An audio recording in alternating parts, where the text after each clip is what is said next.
বুয়া বুয়া এক নম্বরে বুয়া বেটা কে তুই বিয়া টাকা মেরে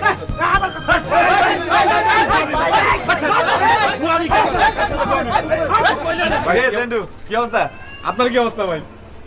আমার অবস্থা মানে এই যে বাসায় গাছ নিয়ে গেলেন ভাই, ওই বাসার কি অবস্থা? আচ্ছা তুই না খালি বেশি কথা কস আমার খালি হাত দিকে বুঝছ না আমার হাতে কোনো গাছ আছে শোন একটা কথা কয়ে রাখি সারা জীবন মনে রাখবি এই হাবিবের জীবনের ইতিহাসে ব্যর্থতা বলে কোনো শব্দ নাই ঠিক আছে ভাই বলেন ভাই। হ্যালো আসসালামু আলাইকুম ভাই। ভাইজান আপনার খবর কি ভাইজান? আরে বেটা খবর তো একটাই, জনগণের ভালোবাসা চাই, মানুষের ভালোবাসা চাই। মানুষের ভালোবাসা ছাড়া কোনো কথা নাই। আমরা তো মানুষের মতো বুয়া না, তাই না? বুয়া মানে বুয়া তো অবশ্যই। কে বুয়া কে বুয়া? তুমি বুয়া না লাগলে তোমার লাগলো কেন বিষয়টা? আমি বুয়া হ্যাঁ।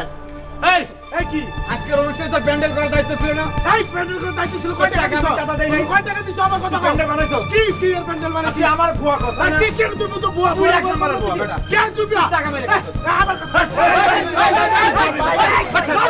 বুয়া আমি কেন আরে ভাই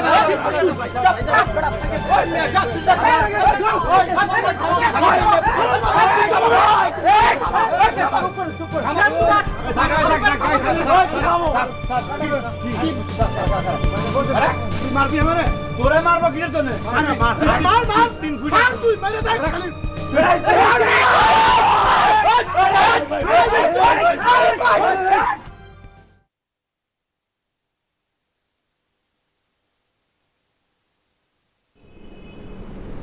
শোনো, ওরা আজ আবার আমাকে ধরলো। এই মহল্লায় তো তোমাকে ছাড়া ওরা আর কাউকে চোখে দেখ না। তোমাকে ধরবে না তো কাকে ধরবে? আরে ওদের কথা বলছি না, তুমি তো আছো শুধু ওই দুজনকে নিয়ে, এছাড়া অন্য কিছু মাথায় ঢোকে না। কি করে ঢুকবে? ওই দুইটা ছেলে সারাটা দিন এই বাড়িটার সামনে, দেখলে মনে হয় যেন বাড়িটা কমিশনার অফিস আর তুমি হলে ওদের মেয়র।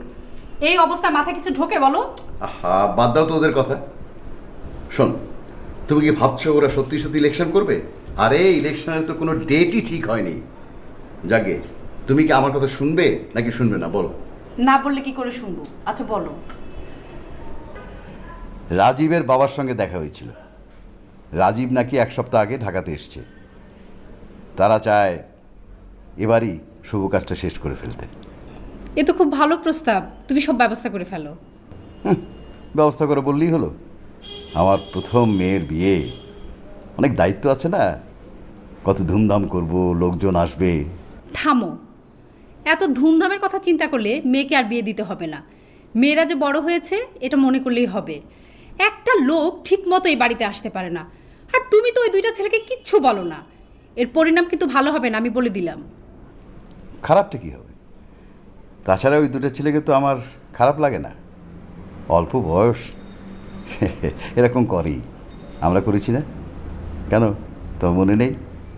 তোমার বাড়িতে আসার জন্য সময় পেলেই তোমার ভাইয়ের সঙ্গে চলে আসতাম। ওরা তো বাচ্চা ছেলে। ওরা ছেলে মানুষ না, তাহলে রাজীব রাজীব করছো কেন? যাও ওদের সাথে তোমার 2 মেয়েকে ধুমধাম করে বিয়ে দাও। ওদের তো আর টাকা পয়সার কোনো অভাব নেই। তোমার 2 মেয়েকে বিয়ে দিতে আর তোমার কোনো চিন্তা করতে হবে না। যা করার ওরাই করবে, তুমি শুধু মুখ দিয়ে বললেই হবে। আমি একটা কথা বলি, কান খুলে শুনে রাখো, তুমি কিন্তু খুব বড় রকমের ঝামেলায় পড়বে।